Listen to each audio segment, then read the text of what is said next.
Hello friends, कैसे हैं आप। आज हम पढ़ने वाले हैं एल्गी। ठीक है। इससे पहले हमने पढ़ा था क्लासिफिकेशन ऑफ प्लांट किंगडम, जो कि 3 टाइप्स का था।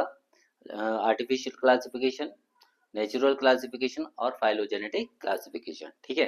तो चलिए आज हम बात करते हैं जो क्लासिफिकेशन है उसमें एल्गी का। ठीक है। चलिए, एल्गी सबसे पहले है फाइकोलॉजी।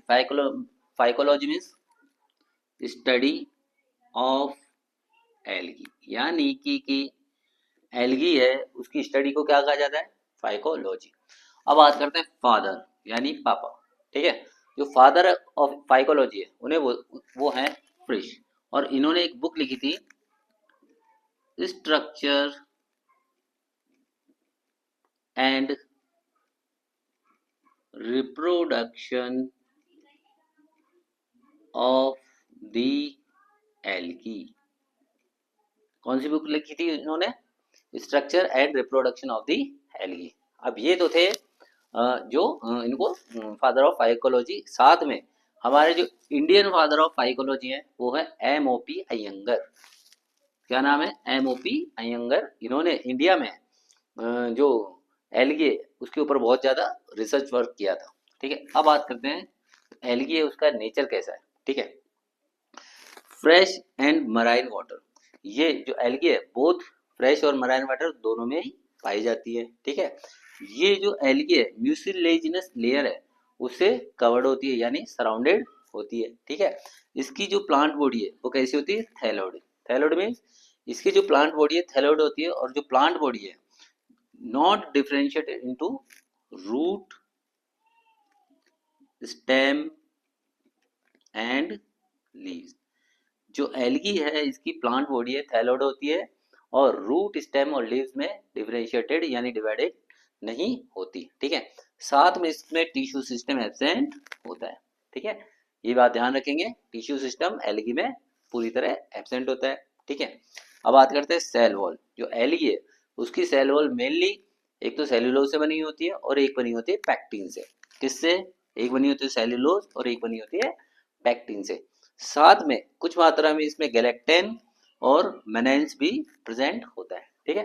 तो सेल वॉल है वो किससे बनी होती है, सेल्यूलोज की और पैक्टिन की। ठीक है। अब बात करते हैं न्यूट्रिशन, यानी कि इसका पोषण। ठीक है। तो मेनली ये कैसे होती है, फोटो ऑटोट्रॉफिक, यानी कि ये लाइट से अपना खाना खुद बनाती है। यानी कि ये अपना खाना खुद ही बनाती है, किसके थ्रू, लाइट के थ्रू। और क्यों बना सकती है, क्यों, क्योंकि इसके अंदर क्लोरोप्लास्ट होता है, और क्लोरोप्लास्ट के अंदर इसके अंदर क्लोरोफिल पिगमेंट प्रेजेंट होता है, और इसी पिगमेंट की वजह से ये अपना खाना खुद बना सकती है। ठीक है। तो एल्गी कैसी होती है, फोटो ऑटोट्रॉफिक। ठीक है। अब बात करते हैं जो एल्गी है primary producers of energy rich compounds, यानी कि जो एल्गी है वो एनर्जी रिच कंपाउंड्स है उनका प्राइमरी प्रोड्यूसर्स होता है। और मेनली किसका, जो एक्वेटिक एनिमल्स है उसकी फूड साइकिल्स का वो जनरली क्या बनता है, बेसिस बनता है। यानी कि जो एक्वेटिक एनिमल्स है उनकी जो फूड साइकिल्स है उसका बेसिस मेनली कौन होते हैं, एल्गी होती है। ठीक है। तो ये था इसका नेचर। क्या, दोनों फ्रेश और मराइन वाटर दोनों में प्रेजेंट होती है। बॉडी कैसी होती है, थैलोड होती है, यानी रूट, स्टेम, लीव्स में डिफरेंशिएटेड नहीं होती। टिश्यू सिस्टम इसमें एब्सेंट होता है। ठीक है। और साथ में इसकी जो सेल वॉल है वो सेल्यूलोज और पैक्टिन की बनी होती है, कुछ मात्रा में गैलेक्टिन और मेनेंस भी प्रेजेंट होता है। ठीक है।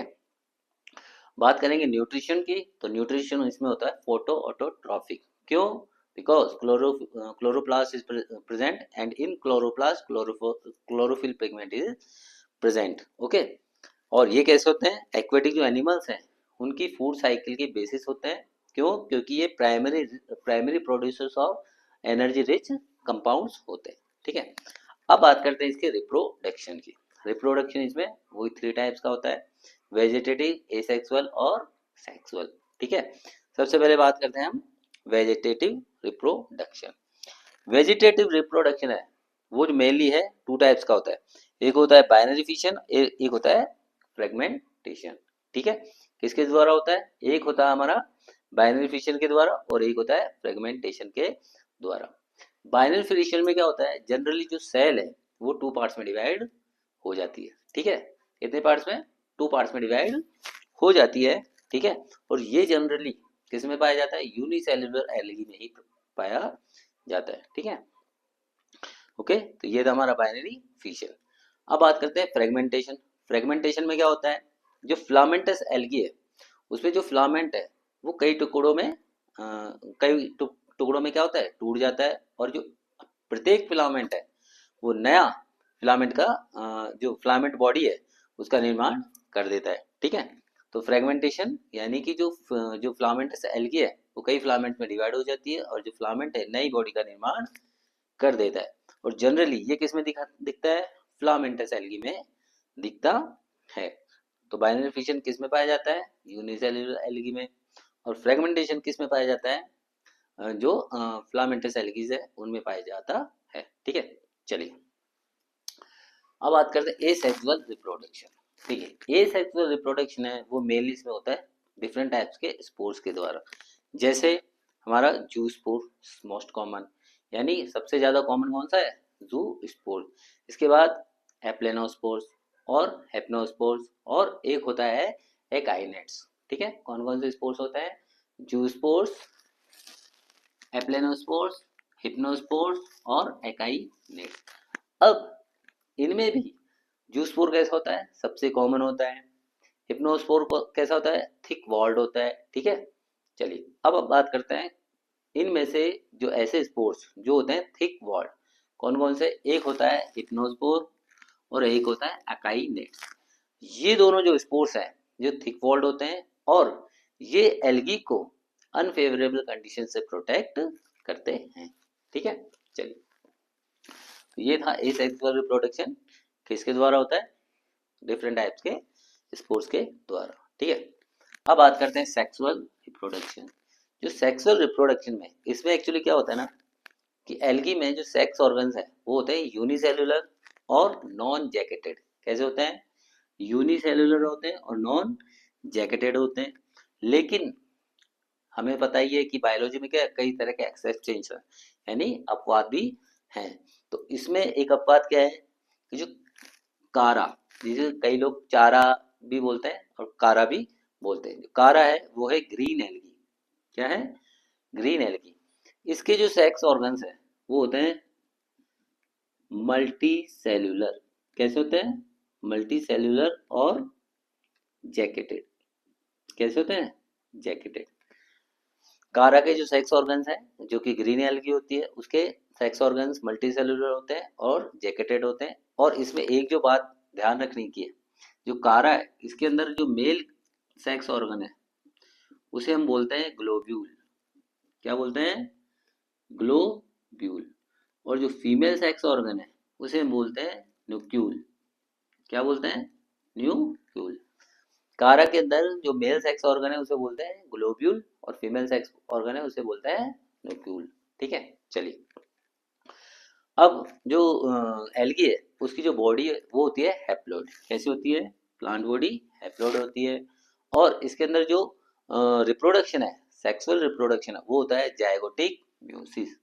ठीक है, तो ये बात ध्यान रखने की है कि बॉडी, एक तो बॉडी कैसी होती है, हैप्लॉइड होती है, और जो सेक्सुअल रिप्रोडक्शन वो होता है जायगोटिक म्यूसिस। और इसके अंदर मोस्टली जो लाइफ साइकिल होती है वो होती है हैप्लॉइड, इसलिए इसकी जो लाइफ साइकिल है उसे बोलते हैं हैप्लॉन्टिक लाइफ साइकिल। ठीक है, तो अगर आपसे कोई पूछे, क्वेश्चन आया है कि जो एल्गी है उसकी लाइफ साइकिल कैसी होती है, तो हम बोलेंगे हैप्लॉन्टिक टाइप की लाइफ साइकिल। ठीक है, अब सेक्सुअल रिप्रोडक्शन में एक चीज और हमें ध्यान रखनी है कि जो एम्ब्रियो है वो इसके अंदर फॉर्म्ड नहीं होता, यानी कि एल्गी के अंदर एम्ब्रियो फॉर्म्ड नहीं होता है। ठीक है, अब बात करते हैं कि सेक्सुअल रिप्रोडक्शन है वो कितने टाइप का होता है। तो हमने पढ़ी थी सिंगेमी। ठीक है, सिंगेमी पढ़ी थी, उसमें जो सेक्सुअल रिप्रोडक्शन है वो इसमें 3 टाइप्स का होता है, एक आइसोगेमस, अनआइसोगेमस और एक oogamous। ठीक है, how many types of reproduction, sexual reproduction in algae, 3 type, isogamous, anisogamous और oogamous।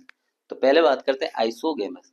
आइसोगेमस क्या होता है, जिसके अंदर मेल और female gametes both are shape, size और स्ट्रक्चर में एक जैसे हों, तब हम बोलेंगे ऐसे रिप्रोडक्शन को आइसोगेमस। ठीक है, मीन्स जिसमें कि मेल एंड फीमेल सेक्स, जो मेल जो गैमेट्स हैं वो शेप साइज और स्ट्रक्चर में कैसे हो, सेम हो, तो हम उसे बोलेंगे आइसोगेमस।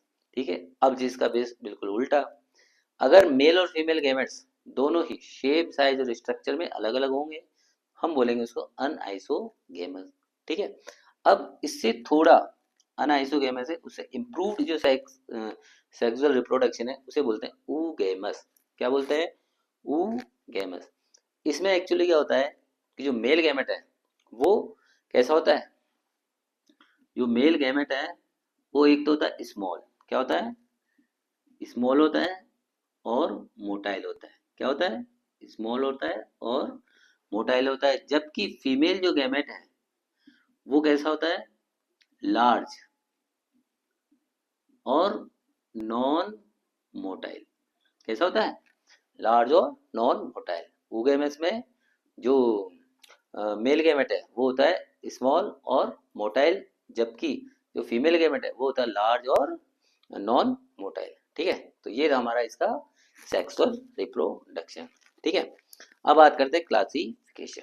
ठीक है, तो मेनली जो एल्गी है वो उसके जो फोटोसिंथेटिक पिगमेंट है उसके आधार पर ही क्लासिफाई की जाती है। ठीक है, जो एल्गी है वो मेनली फोटोसिंथेटिक पिगमेंट है उसके आधार पर ही क्लासिफाई की जाती है, लेकिन कई बार इसका जो क्लासिफिकेशन का बेसिस है वो इसका सेल कंपोजिशन भी हो सकता है।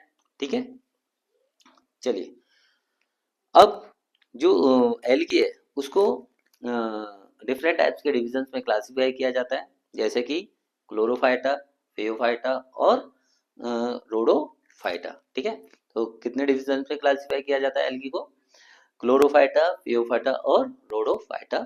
क्लोरोफाइटा को हम ग्रीन एल्गी भी बोलते हैं, क्या बोलते हैं, ग्रीन एल्गी। फियोफाइटा को हम बोलते हैं ब्राउन एल्गी और रोडोफाइटा को बोलते हैं हम रेड एल्गी। ठीक है, तो ये था इसका क्लासिफिकेशन किसके आधार पर, प्रेजेंस ऑफ फोटोसिंथेटिक पिगमेंट्स। ठीक है, तो ये रहा हमारा आज का टॉपिक एल्गी। ठीक है, फाइकोलॉजी, स्टडी ऑफ एल्गी। ये इसके फादर थे फ्रिश, इन्होंने एक बुक लिखी थी structure and reproduction of the algae. ये इसके नेचर थे और ये इसका रिप्रोडक्शन। आई होप आज का आपको लेक्चर अच्छा लगा होगा। ठीक है, अब हम इसके आगे बात करेंगे कि ये जो डिफरेंट टाइप्स के एल्गीज हैं, green algae, brown algae, red algae, उसके बारे में हम नेक्स्ट लेक्चर में बात करेंगे।